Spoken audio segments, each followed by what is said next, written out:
భగవన్ త్వత్ప్రసాదేన వర్షం క్షేమ మిహాస్తు మే సంవత్సరోప సర్గాయే విలయం యాం త్వ శేషతః విలయం యాం త్వా శేషతః. ఓ భగవంతుడా, నీ యొక్క అనుగ్రహం చేత ఈ సంవత్సరం అంతా కూడా నాకు క్షేమం కలుగుగాక. సంవత్సరం మొత్తంలో కలిగే విఘ్నాలు ఏవైతే ఉన్నాయో అవన్నీ పూర్తిగా నశించిపోవుగాక. అందరికీ క్రోధినామ సంవత్సర ఉగాది శుభాశిస్సులు. ఈ ఉగాది రోజున సంకల్పించిన కోర్కెలు తీరుతాయి, అనుకున్న లక్ష్యాలు నెరవేరుతాయి. కనుక ఈ పండుగ శుభాలకు నాంది వంటిది. అందుచేత ఈ ఉగాది వ్రతాన్ని అందరూ శ్రద్ధగా ఆచరించాలి. ఆరోగ్యవంతులు ప్రొద్దుననే లేచి తలారా స్నానం చేసి కొత్త బట్టలు కట్టుకోవాలి. ఇంటిని పరిసరాలను మామిడి తోరణాలతో అలంకరించాలి. దేవుడి గదిలో క్రొత్త పంచాంగాన్ని పెట్టి పూజించాలి. ఇష్టదేవతలను పూజించాలి. శ్రీ మహావిష్ణువును ఆరాధించాలి. తర్వాత ఉగాది పచ్చడిని తినాలి. తినేటప్పుడు ఈ శ్లోకాన్ని చదువుకొని తినండి. శతాయుర్వజ్రదేహాయ సర్వసంపత్కరాయ చ సర్వారిష్ట వినాశాయ నింబకం దళభక్షణం. మన దేహం వజ్రదేహంగా ఉండాలి. అంటే ఈ పచ్చడి 6 రుచులతో కలిసి ఉంటుంది. కనుక దీనిని తినటం వల్ల శరీరం లోపల గల 6 శత్రువులపై విజయం సాధించటానికి శక్తి లభిస్తుంది. ఈ 6 శత్రువులు ఇచ్చే ఫలాలుగా సుఖదుఖాలు కలుగుతూ ఉంటాయి. ఈ ఫలాలకు ఎవరూ కూడా లొంగి పొంగిపోకూడదు, కృంగిపోకూడదు. ఇలా సుఖాలకు దుఃఖాలకు వేటికి అంటుకోకుండా ఉండటం వల్ల సమబుద్ధి అలవడుతుంది. తర్వాత బంధువులతో కలిసి భోజనం చేయాలి. సాయంకాల సమయంలో దేవాలయ ప్రాంగణంలోనూ లేదా ఇంటిలో విశాలంగా ఉన్న ప్రదేశాల్లోనూ భవిష్యత్తు గురించి చెప్పే పండితుడికి బట్టలు దక్షిణ పెట్టి వారి నోటి నుంచి పంచాంగ శ్రవణం చేయించుకోవాలి. ఇది శాస్త్రం చెప్పినటువంటి విధి. ఇలా పంచాంగాన్ని వినటం వల్ల ఈ సంవత్సరంలో ఎంత ఆదాయం వస్తుందో తెలుస్తుంది, ఎంత వ్యయం అంటే ఖర్చు ఎంత అవుతుందో కూడా తెలుస్తుంది. దీని మూలంగా సంవత్సరానికి తగ్గట్టుగా ధనాన్ని వినియోగించుకోవచ్చు. మిగిలిన ధనాన్ని మరిన్ని ధర్మకార్యాలు చేసుకోవటానికి వినియోగించుకోవచ్చు. ఇలా కాలపురుషుడు మనందరికీ పంచాంగం మూలంగా భవిష్యత్తు గురించి తెలిపి పుణ్యాన్ని ప్రసాదించాడు. ఇక జీవన వ్యవహారంలో ముఖ్యమైనవి రాజ్యపూజ్యాలు. వీటిని అందరూ తెలుసుకోవాలి. వీటిని తెలుసుకోవటం వల్ల ఎక్కడ ఎలా నడుచుకుంటే ఆపదల నుంచి తప్పించుకోవచ్చు, ఎక్కడ ఎలా ప్రవర్తిస్తే గౌరవాలు పొందవచ్చు అనే ఉపాయాలు తెలుస్తాయి. ఈ విధంగా ఉగాది పండుగ గడిచిపోయిన జీవితంలో చేసినటువంటి తప్పులను భవిష్యత్తులో మళ్ళీ చేయనివ్వదు కూడా కదా. పోయినటువంటి తప్పులు మళ్ళీ చేయనీయదు. ఉగాది యొక్క మహిమ సరిదిద్దుకునేలాగా చేసి మంచి ఫలాలు లభింపజేస్తుంది. చక్కని ఉపాయాలు మెలకువలను కూడా తెలుపుతుంది కూడా. కనుక ప్రతి ఒక్కరూ ఈ ఉగాది రోజున మీ మనస్సుకు నచ్చినట్లుగా శుభ సంకల్పాలను చేసుకోండి. సంవత్సరమంతా మంచిగా జరగాలి అని కోరుకోండి. అందరికీ శుభమే జరుగుతుంది. అందుకే రైతులు ఈ రోజు నుంచే పొలం దున్నడం ప్రారంభిస్తారు. దానిని ఏరువాక అంటారు. కళలను నేర్చుకునేవారు కూడా ఈరోజు నుంచే విద్యను నేర్చుకోవటం ప్రారంభిస్తూ ఉంటారు.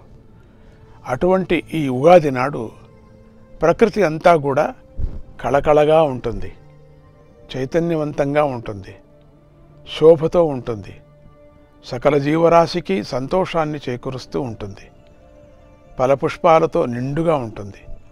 అందుకే ఈ కాలంలో వచ్చే వసంత ఋతువు ఋతువులకు రాజులాగా కీర్తించబడింది. కనుక చాలామంది కవులు వసంత ఋతువు గురించి, ఉగాది గురించి గొప్పగా తమ కావ్యాలలో వర్ణించారు. ఈ ఉగాది నాటి నుంచే కవులందరూ తమ కావ్యాలు రచించటానికి పూనుకొని శ్రీకారం దిద్దుతూ ఉంటారు. సాహిత్య గోష్ఠులు నిర్వహిస్తూ ఉంటారు. తమ యొక్క క్రొత్త క్రొత్త భావాలతో చైత్రలక్ష్మిని ఆరాధిస్తూ ఉంటారు. ఇది అందరికీ ఆనందాన్ని ఇచ్చే పండుగ కనుక సమబుద్ధికి, సామ్యభావనకు ప్రతీక అయి ఉంది. ఈ పండుగలో ఒక రహస్యం ఇలా ఉంది. పుట్టుకతోనే మృత్యువు కూడా పక్కనే ఉంటుంది. కనుక మనం కూర్చుంటే అది కూర్చుంటుంది, నిలబడితే అది నిలబడుతుంది, ఎప్పుడు మనం వెంటాడుతూ ఉంటుంది. మరి ఇలాంటి మృత్యువును ఎదిరించి భయం లేకుండా జీవించడం సాధ్యమవుతుందా అంటే సాధ్యమవుతుంది అని మన పూర్వీకులు చెప్పారు. వారు జీవితమంతా మృత్యువుకు భయపడకుండా మృత్యుంజయులై జీవించారు, ఆనందంగా బ్రతికారు. కనుక వారు ఉగాది పచ్చడిని తిని సమబుద్ధితో ఉండండి, పంచాంగం సహాయంతో క్రమపద్ధతిలో జీవితాన్ని గడపండి. అప్పుడు ఆనందంగా, ఆరోగ్యంగా జీవించవచ్చు. మేము వీటి సహాయంతోనే ఆనందంగా జీవించాము, మీరు అలాగనే జీవించండి అని తెలపాలి అందరికి కూడా. అటువంటి ఋషులు అనుభవించి చూపించిన మార్గంలో నడవటం మంచిది. అదే మనకు మేలు చేస్తుంది. కనుక శ్రద్ధగా ప్రతిరోజు పంచాంగాన్ని అనుసరించి క్రమమైన పద్ధతిలో జీవితాన్ని గడపండి. జీవితం అంటే కేవలం సుఖం ఒకటే కాదు, అలాగే కేవలం దుఃఖం ఒకటే కాదు, సుఖదుఖాలు రెండు ఉంటాయి. అవి తీపి చేదుల్లాగా, ఉప్పు వగరుల్లాగా ఉంటాయి. వీటన్నిటి కలయికే జీవితము అని గ్రహించండి. ఆధ్యాత్మికతలోనే శాంతి లభిస్తుంది. ఆధ్యాత్మికత లేకపోతే శాంతి లభించదు. ఆధ్యాత్మికత లేకపోవటం వల్లే ఇతర దేశాల్లో శాంతి లభించటం లేదు. అటువంటి శాంతి మన దేశంలో ఉంది. కనుక మనం ఆధ్యాత్మికతను విడిచి శాంతిని దూరం చేసుకోకూడదు. ఆధ్యాత్మిక మార్గంలో నడవడం భ్రమ అనుకొని కేవలం భోగాలను మాత్రమే అనుభవిస్తూ స్వార్థపరుల్లాగా జీవిస్తూ ఉంటే ఏ ప్రయోజనమూ లభించదు. ఈ బ్రతుకుకు విలువే ఉండదు. ఈ సత్యం అందరికీ తెలపటమే ఉగాది పండుగ ఉద్దేశ్యం. కనుక సుఖదుఖాలను సమబుద్ధితో స్వీకరించి జీవితాన్ని ఆనందంగా గడపండి. అవి జీవితంలో స్థిరంగా ఉండవు అని తెలుసుకోండి. ఇవన్నీ కూడా దేవతలు అమృతాన్ని కోరుకుంటే ముందుగా విషం లభించింది కదా, వారు దాన్ని ఆదరంతో స్వీకరించారు, అప్పుడు అమృతం లభించింది. అలాగే సుఖాన్ని కోరుకున్నప్పుడు దుఃఖం లభిస్తుంది. దాన్ని ఆదరంతో స్వీకరించండి, తర్వాత సుఖం లభిస్తుంది. చింత చచ్చినా పులుపు చావదు అనే ఒక సామెత ఉంది కదా, చింత చచ్చిపోయినా కూడా పులుపు చావదని. చింతలు కలగటానికి చిత్తం కారణం. చిత్తం మూలంగానే కోరికలు పుట్టి సుఖదుఖాలను కలిగిస్తున్నాయి. అందుచేత వివేకంతో చిత్తాన్ని గ్రహించుకోవాలి, అప్పుడు దుఃఖాలే ఉండవు అని వశిష్ఠ మహర్షి శ్రీరాముడికి బోధించాడు. కనుక ఈ నూతన సంవత్సరంలో కాలాన్ని వృధాగా గడపకుండా సద్వినియోగం చేసుకోండి. పుణ్యాన్ని సంపాదించుకోవటంలోనే కాలాన్ని గడపండి. ఇక ఈ సంవత్సరానికి రాజు కుజుడు.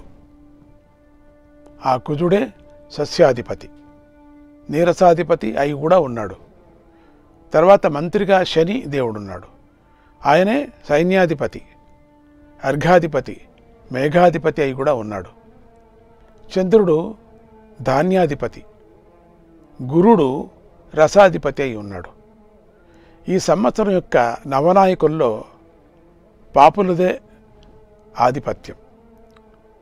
శుభల యొక్క ఆధిపత్యం తక్కువగా ఉంది కనుక ఈ క్రోధీ నామ సంవత్సరంలో అందరూ వైరాన్ని విడిచిపెట్టి ఓర్పు కలిగి ఉండాలి. అప్పుడే శుభాలు పొందగలరు అని ఈ సంవత్సరం యొక్క ఫలం బోధిస్తుంది. కనుక అందరూ ఈ క్రోధీనామ సంవత్సరంలో అమ్మవారిని ఆరాధించండి. అమ్మ అనుగ్రహంతో దుఃఖాలు తొలగి సుఖాలు లభిస్తాయి. మీ అందరికీ క్రోధీనామ సంవత్సర ఉగాది శుభాశిస్సులు. శ్రీమాత్రే నమః.